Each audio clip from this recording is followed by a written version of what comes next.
Hello, everyone, and welcome to the importance of observability for cloud migration projects.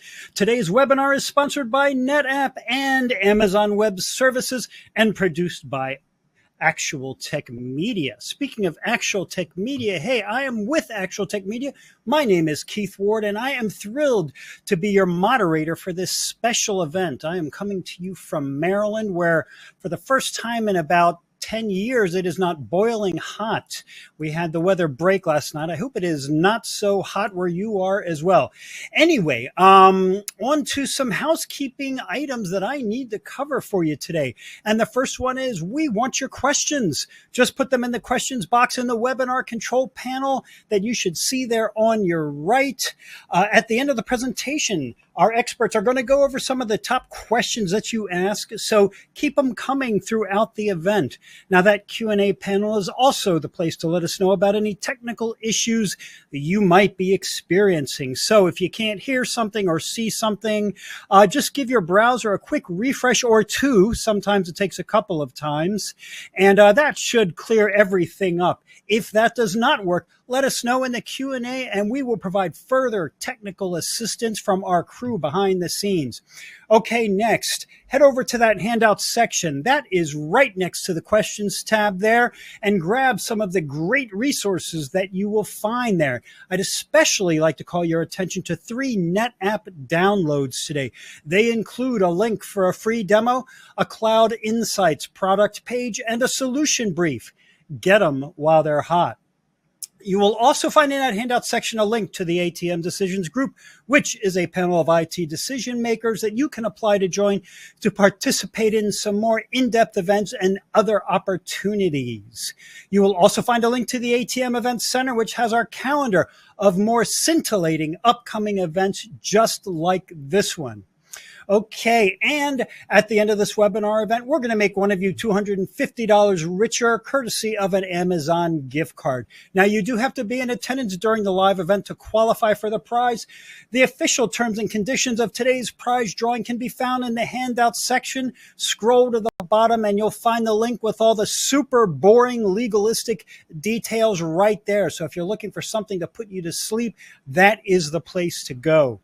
And with that, why don't we get to the main event, folks? It is my pleasure to introduce you to our lineup of presenters today, and they are Robert Latimer, Executive Cloud Architect with NetApp, Jeff Whalen, Director of Product Marketing at NetApp, and David Stein, a Principal Product Specialist with AWS Storage. Now, Jeff is kicking this sucker off today, so I am going to hand the mic over to you. Jeff, take it away, sir. Hello, everyone, and welcome to today's webinar.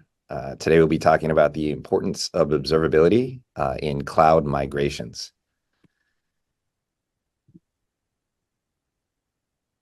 My name is Jeff Whalen. I'm the Director of Product Marketing here at NetApp. Joining me today, I have 2 experts. One is Rob Latimer. He is an Executive Cloud Architect here at NetApp for our cloud design workshops. I'm also pleased to have David Stein here with us. He is the Worldwide Principal Go-to-Market Specialist at AWS. On today's agenda, what we'll do is I'll briefly go over cloud migrations today and some key considerations that organizations need to consider as they undertake cloud migration. And then we'll talk about observability's role in the migration. And then we'll get to our experts' presentations, where we'll be talking about NetApp's cloud design workshops. And then David will go over the AWS Storage Assessment and Migration Program. And then finally, we'll take some Q&A at the end. So, cloud migrations today. Cloud migrations, it refers to the process of transferring an organization's digital assets, including applications, data, and infrastructure like compute and storage from an on-premise or traditional IT environment to the cloud. It involves transitioning these workloads and services to these cloud-based platforms to leverage the benefits of scalability, flexibility, and cost efficiencies that are offered by cloud computing. But today, it can even mean transitioning one cloud to another cloud to take advantage of things like better pricing, maybe improved services or security that's offered by another cloud vendor, and also mitigating risks from vendor lock-in, among other benefits. Next slide, please. So before conducting a cloud migration, an organization needs to understand, several key aspects of their infrastructure. Here are some important considerations to take. The first being application dependencies. Organizations should have a clear understanding of the dependencies between their applications and infrastructure components. It includes identifying interconnections, data flows, and any dependencies on specific hardware or software configurations. Understanding these dependencies is crucial. Sorry, can we go back a slide? The second is going to be compute utilization. So it's essential to have insights into compute resource utilization patterns in the infrastructure. So it includes understanding CPU, memory, storage, even network utilization across different applications and workloads. The third is performance and scalability requirements. So it's important to assess the performance requirements of applications and workloads. So you need to understand factors such as response times, throughput, and the scalability needs. Cost analysis. So it's crucial to really assess the cost implications of a cloud migration. So you have to evaluate what your current infrastructure costs. You have to compare them with the expected costs of moving into the cloud. You also need to consider, as you're going through and looking at compute and performance, identifying things like waste or over provisioning or maybe underutilization in there that you have in your existing environment today. Being able to identify those during the assessment period is crucial because those are things you do not want to migrate over to the cloud. You don't want to spend any additional money on waste if you can avoid it. And then finally, data governance and compliance. So organizations need to have a very clear understanding of the data governance and compliance requirements of their existing infrastructure and then how those things can change or modify when they're moving over into the cloud. This can include any regulatory or industry-specific compliance standards that must be adhered to, in the new environment, as well as when you're conducting the migration. So by understanding these aspects, organizations can effectively plan and execute a successful cloud migration strategy. Next slide. So observability's role, infrastructure observability solutions like NetApp Cloud Insights, we play a crucial role in preparing organizations for cloud migrations. The first thing is providing comprehensive visibility. Observability solutions provide organizations with the holistic view of your existing infrastructure, including on-premises and cloud environments. So we offer real-time monitoring analytics capabilities, collecting data on resource utilization, performance metrics, and those application dependencies that we spoke about in the previous slide. This visibility helps organizations understand your infrastructure's current state and identify areas that need optimization or adjustment before migrating to the cloud. The second is performance optimization. Observability solutions help organizations identify performance bottlenecks or resource inefficiencies, as well as capacity constraints, and allow you to take those into account when you're designing the cloud architecture that you're going to be migrating towards. So it helps you optimize, right-size resources, and ensure that the applications and workloads will operate efficiently in the new cloud environment. And then finally, cost management. We discussed this previously around migrating waste. We assist organizations in understanding the cost implications of your existing infrastructure and those applications, looking into resource utilization, costing trends, and potentially highlighting any cost savings opportunities to take advantage of as you're doing the migration. Next slide, please. So what is NetApp Cloud Insights? So Cloud Insights is a data infrastructure observability monitoring and optimization solution. That's a mouthful. that provides organizations with real-time visibility, analytics, and actionable insights into your on-premise, multi-cloud, or hybrid infrastructure environments. Cloud Insights provides value by continuously collecting and analyzing data from various sources within an organization's infrastructure. It leverages advanced analytics and machine learning algorithms to identify patterns, trends, and anomalies in resource utilization, performance metrics, as well as costs. In today's webinar, we're going to be focusing on how Cloud Insights telemetry can be used to help organizations to successfully migrate to the cloud. And now on to the good stuff.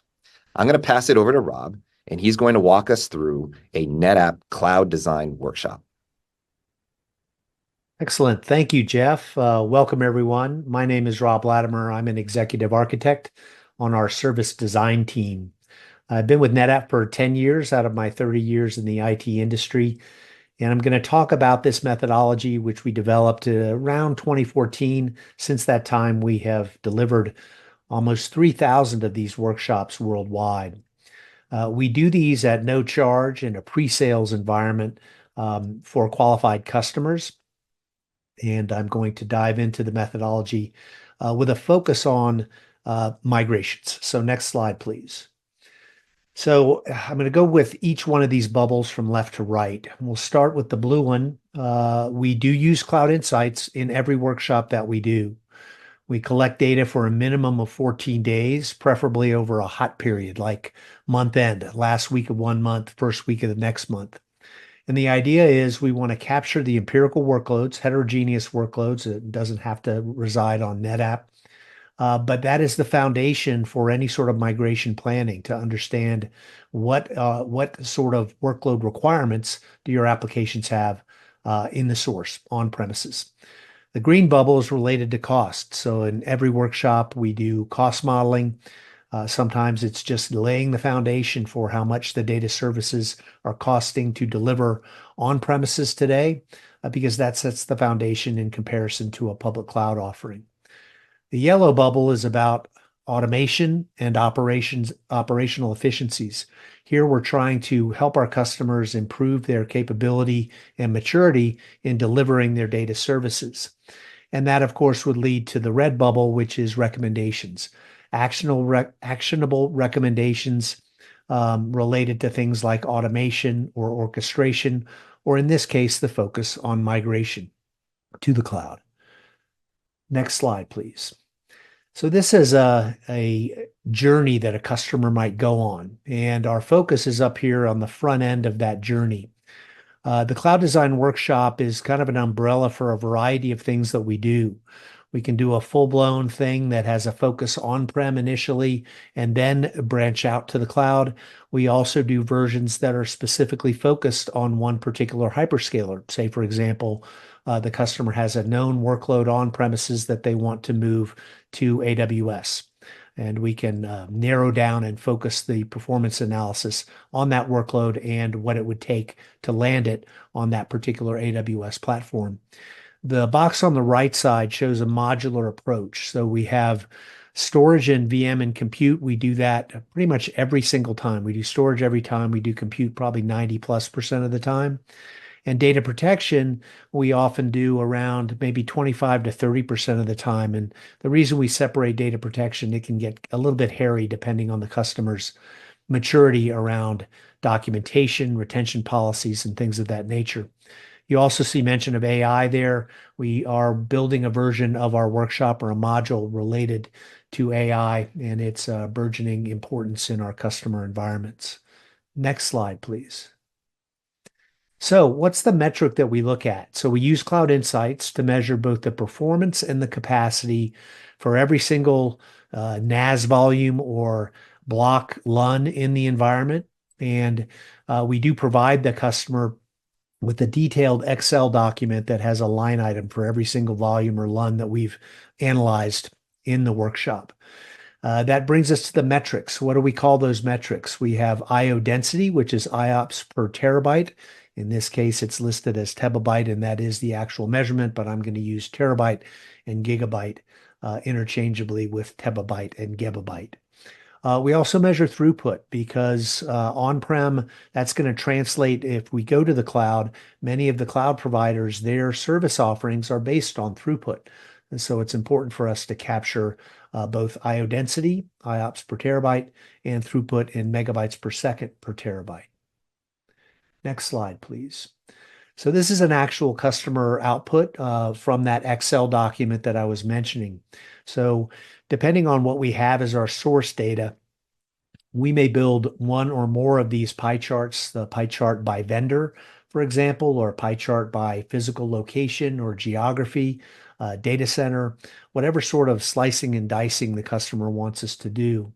You'll notice that the pie chart, if you go from the 0 IO green slice around clockwise, that's showing you the percentages that landed in certain performance ranges or buckets. In the table below, you'll see a green box around 3 columns.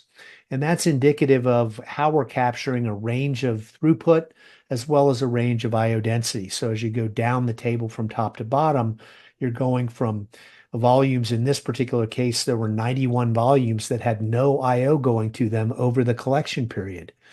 So that's an important lens through which we look. Maybe that's reclaimable data, or maybe it's the reason for that is it's backup or data protection related. And then as you go down, you're isolating different volumes that require the highest of performance ranges in the environment. And then we can take this and focus it specifically on where we think the target is going to end, whether that's another platform on-prem or in today's discussion, migrating into the cloud in one of the platforms in the hyperscalers. Next slide, please. Now, we also look at latency. The fact of the matter is when you're consuming from a public cloud provider, depending on the service, they will guarantee latency depending on the hardware platform that it's landing on. Specifically, guarantees typically go with a solid state disk as opposed to spinning media. And oftentimes in terms of object targets, its latency is off the table. So in this case, we're measuring average latency on the left side, peak latency on the right. And fundamentally, we're just doing a deeper dive to understand from the on-prem source workloads if anything's out of whack, right? At average, anything that's over 20 milliseconds, or at peak, anything that's over 100 milliseconds. We want to kind of cut off at the pass any potential issues related to latency and know what the platform, the target platform, is going to need to provide when the migration is complete. Next slide, please. The next 2 slides are related to the VM and compute layer. So many of our customers, when they dole out their VMs, they do it based on what's requested, and they don't necessarily go back and right size. So this is an indication. These bars are related to the natural breakpoints. So we use Cloud Insights to look at VMware environments, for example. So it points at the vCenters. And this allows us to paint a picture of if you wanted to build a service catalog or you just want to know where are the natural breakpoints. This is a graphic of that particular analysis that we do there. So helps paint a picture of what you have on-prem. We go deeper on the next slide, please, which is cloud optimization. So this is a picture about what's happening on-prem.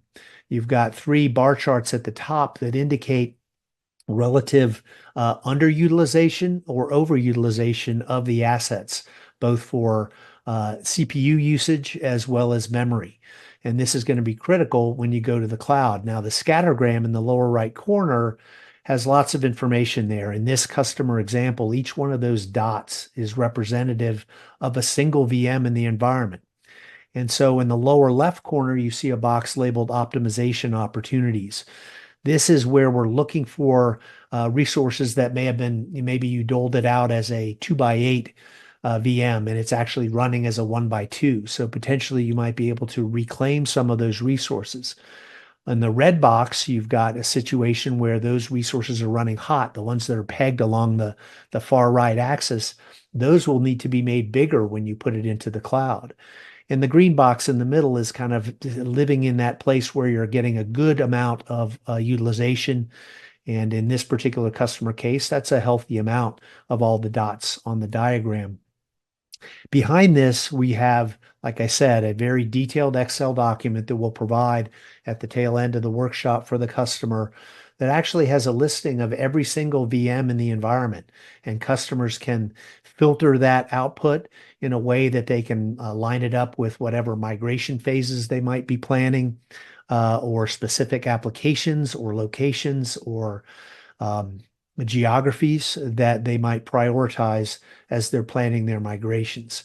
And we also use this in a VMware optimization space, which is very prevalent these days with the acquisition of VMware by Broadcom, to paint a picture of ways to potentially lower those license cost impacts. So now I'm going to turn it over to David Stein from AWS. David, please take it away. Thank you, Rob. So my name is David Stein. I work with AWS on our storage team. I'm a principal go-to-market specialist focusing on our storage assessments and migration from on-premises environments. Next slide. And today I'm going to talk to you about our storage assessment and migration program, which is designed around NetApp Cloud Insights, which gives us really good insights into customer environments and helps right size for the right AWS workload. Customers have a wide variety of storage footprints we come across with various different vendors for their SAN, their NAS, their object, and backup storage. For workloads, they want to move to AWS, which range from test dev workloads to production things like databases, data warehouses, analytics apps, various different types of line of business applications, as well as storage-centric workloads like media files and user shares and backup and archive. And as you look to migrate those workloads into AWS, we have a variety of tools to help with the application assessments, and we've developed this offering and complementary offering and program to look at the storage, and we get really good telemetry data from NetApp Cloud Insights to help right size your application and storage in AWS and choose the right AWS storage service. And you'll see here I have 4 listed. We'll go into those a little bit more in depth in a future slide, but we have our Amazon EBS, our FSx family for file services, our Elastic file system, and Amazon S3 and S3 Glacier. Next slide, please. So when customers are looking to migrate these workloads to the cloud, they're often looking for help in understanding how much data they have, what is their current storage utilization, what are their performance requirements, which data should I migrate and how should I kind of phase that out, what AWS storage services should I use, how do I move these workloads, and how do I get started? And so our process here is designed to really help answer these questions. Next slide. So what is an AWS storage assessment? It's a complementary service performed by an AWS solutions architect.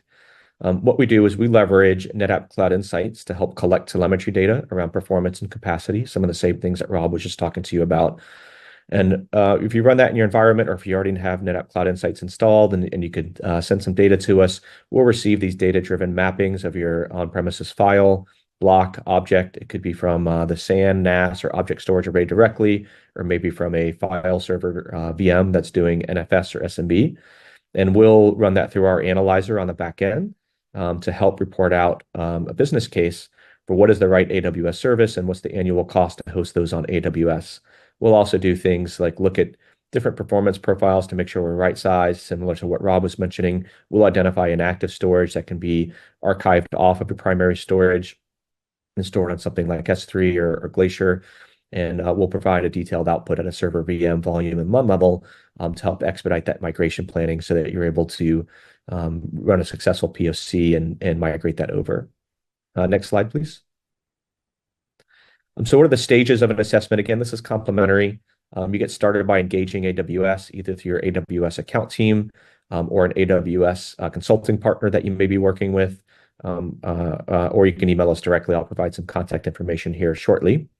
And request a storage assessment. We've got our application assessments and various different types of licensing assessments that we could run.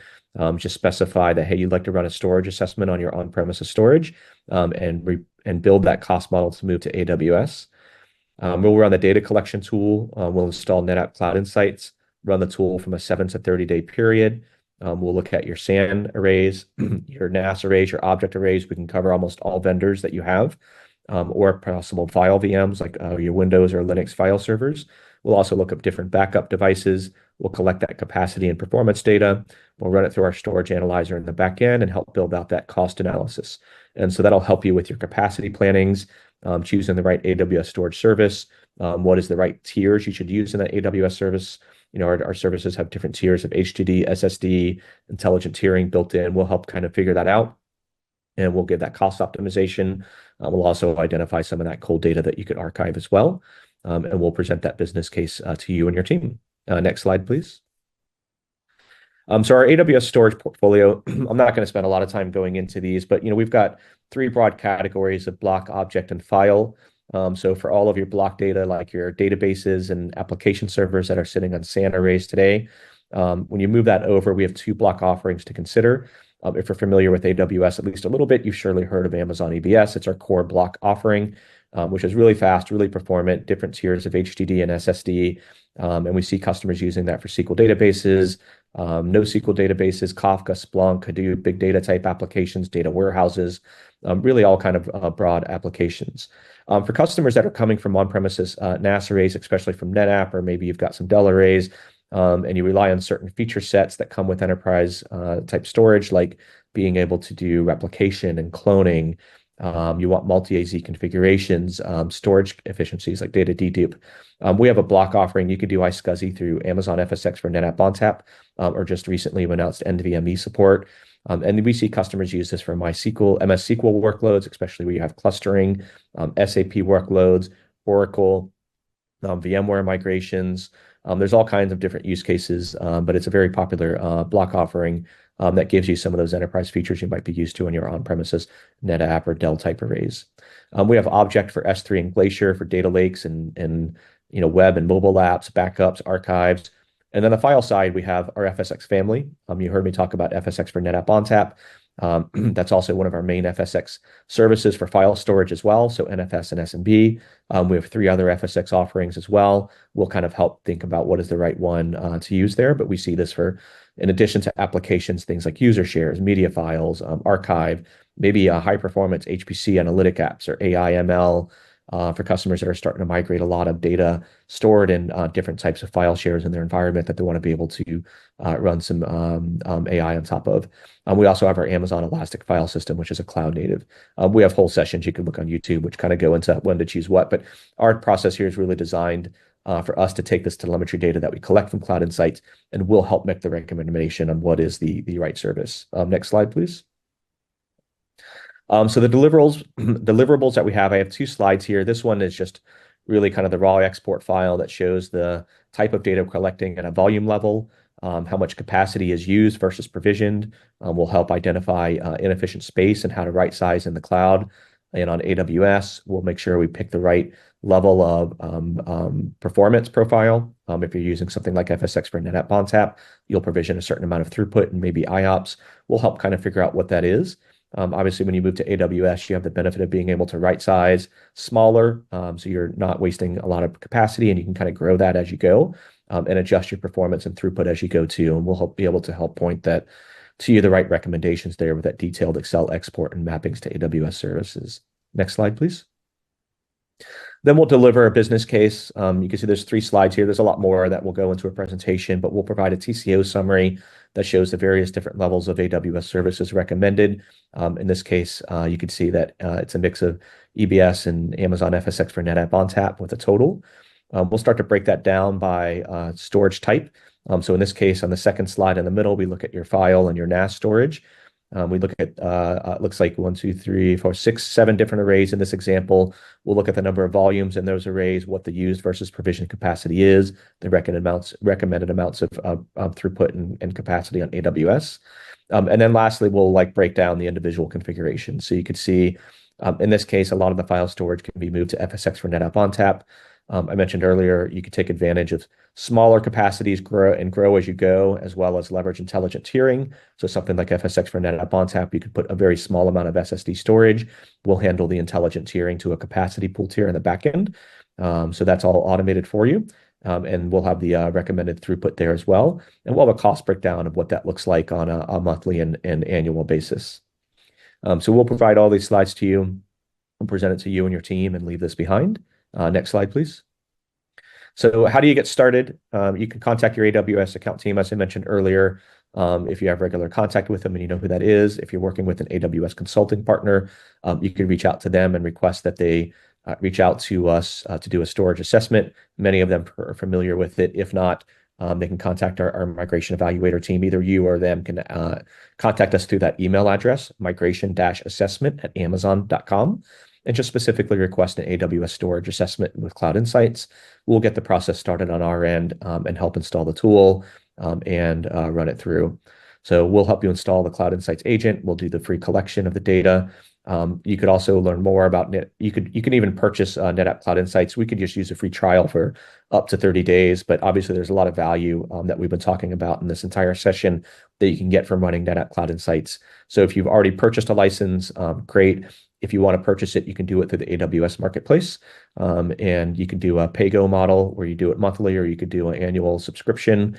But you can purchase that directly through NetApp. You could purchase it through us on your environment and get that running as well. So you have multiple options about whether you want to use just the free trial to see how it is and decide on purchasing later. We could use that data to build the business case. But if you want to go ahead and purchase it directly, either beforehand or after that free trial, you can do that directly through AWS. Next slide. So if you have any questions, there's my email address. Reach out to me or look at that email address a few slides back. That's got the information about how to contact our migration SA team that can go ahead and get this process started. Thank you. I'm going to hand it back to Jeff. Fantastic. Thank you very much, Rob and David, for your presentations today.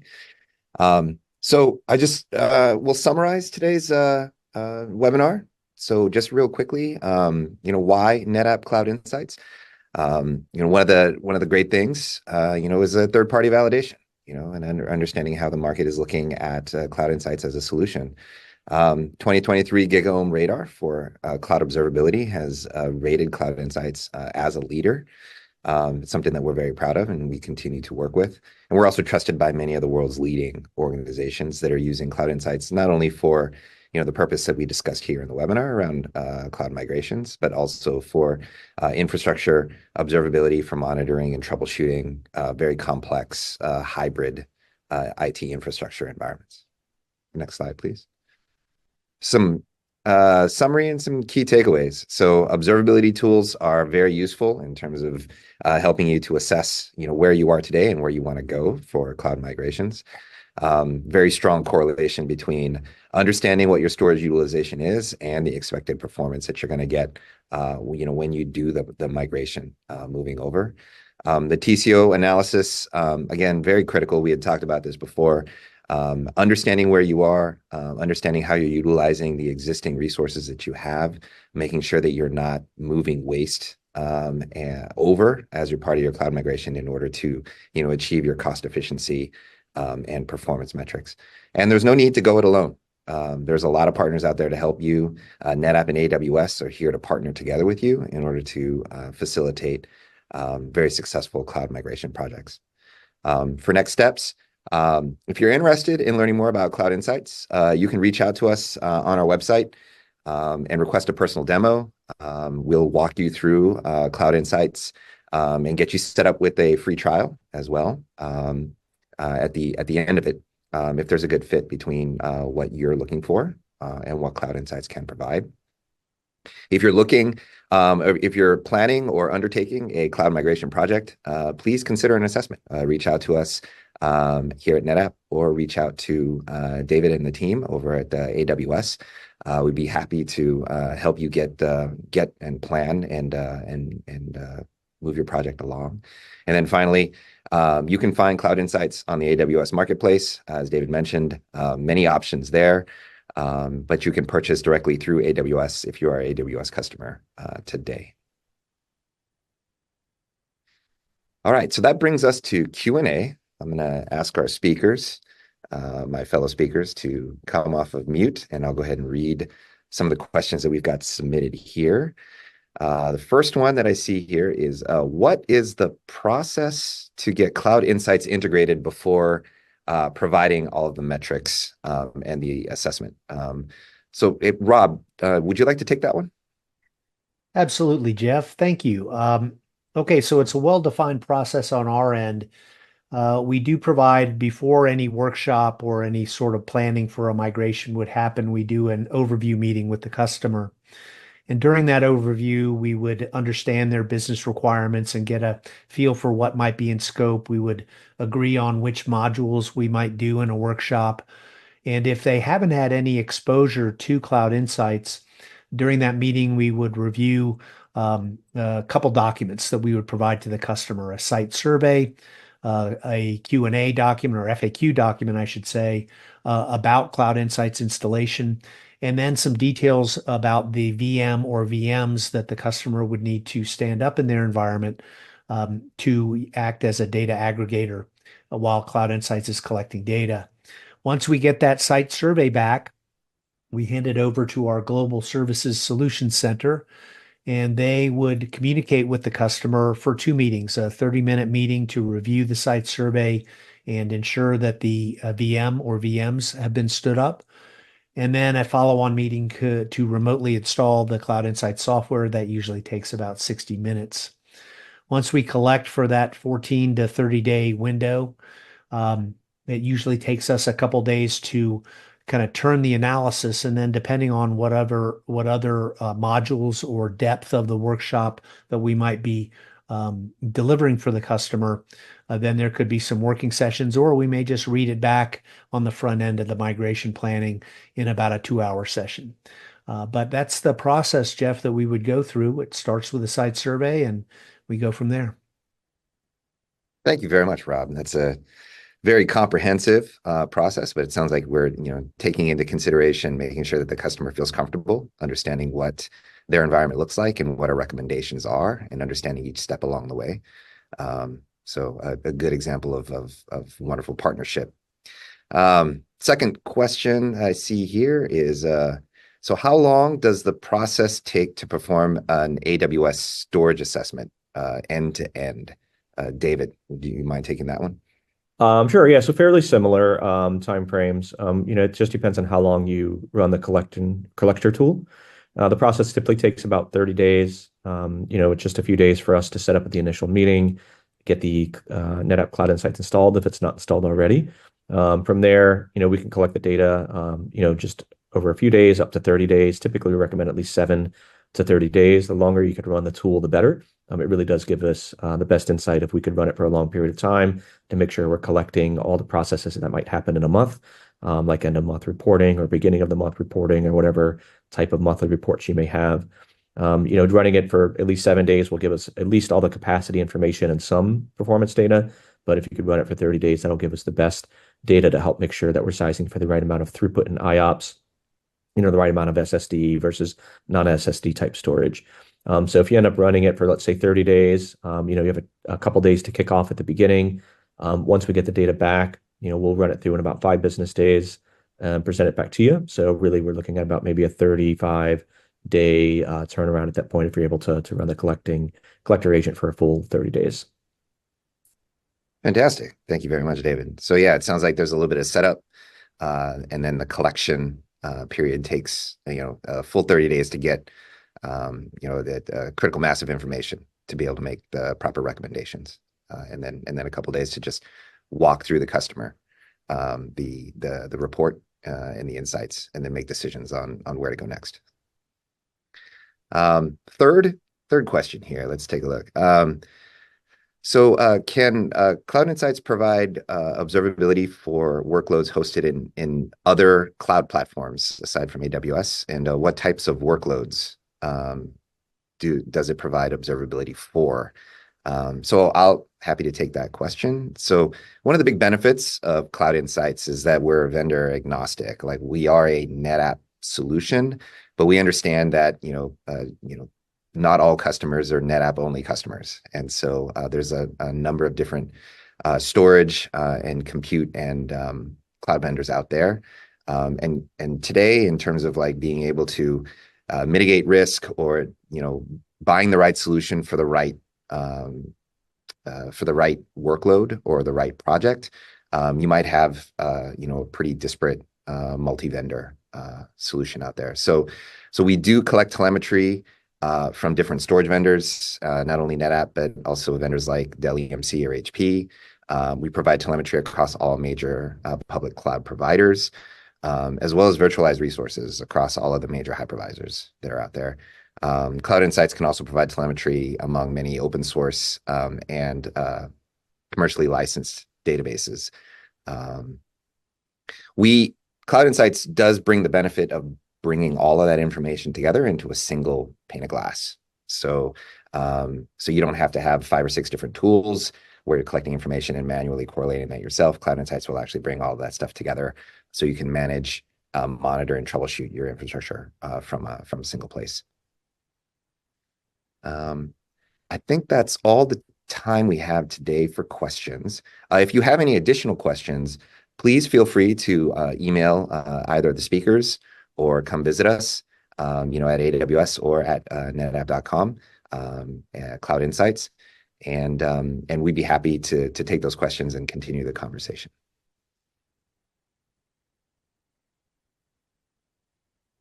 Thank you very much, everyone, for attending today's webinar. A big thank you to our speakers today, Rob Latimer and David Stein.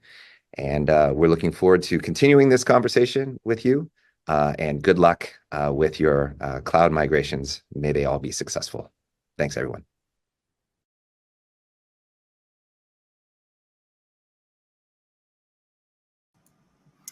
Thank you so much for all of that great information, Jeff and David and Robert.